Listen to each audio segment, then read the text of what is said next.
నమస్తే శ్రీ మాత్రే నమః శ్రీ గురుభ్యో నమః. జూన్ 18, 2025 బుధవారం నాడు దిన ఫలితాలలో దిన పంచాంగం ప్రకారము శ్రీ విశ్వావసు నామ సంవత్సరం ఉత్తరాయణం గ్రీష్మ ఋతువు జ్యేష్ఠ మాసం కృష్ణపక్షము. ఈరోజు సూర్యోదయ సమయము తెల్లవారుజామున 5:46 సూర్యాస్తమ సమయము సాయంత్రం 6:48 తిథి సప్తమి మధ్యాహ్నం 1:31 వరకు. తదుపరి అష్టమి తిథి ప్రవేశము. నక్షత్రం పూర్వభాద్ర రాత్రి 12:11 వరకు.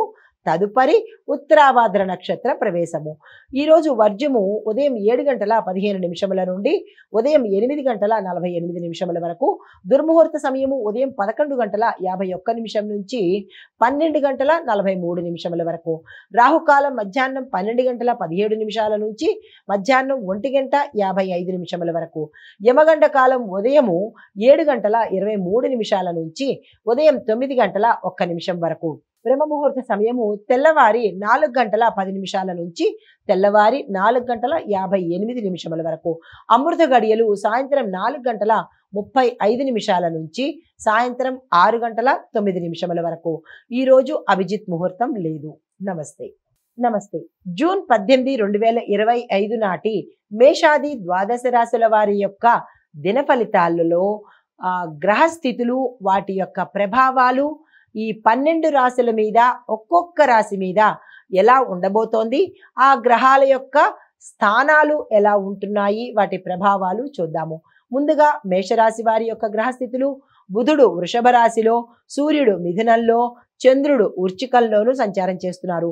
ఫలితాలు ఆర్థిక ఒత్తిడి తగ్గుముఖం పడుతుంది. కుటుంబంలో చిన్నపాటి కలహాలు ఉండొచ్చు, అయినప్పటికీ సద్దుమణిగే అవకాశం కనబడుతోంది. ఉద్యోగంలో కొద్దిగా పరిభారం పెరిగే అవకాశం కనబడుతోంది. ప్రయాణాలు లాభిస్తాయి. పరిహారాలు శని ఈశ్వరుడి పూజ చేసుకోవడము, హనుమాన్ చాలీస పఠన చేసుకోవడము. తదుపరి వృషభ రాశి.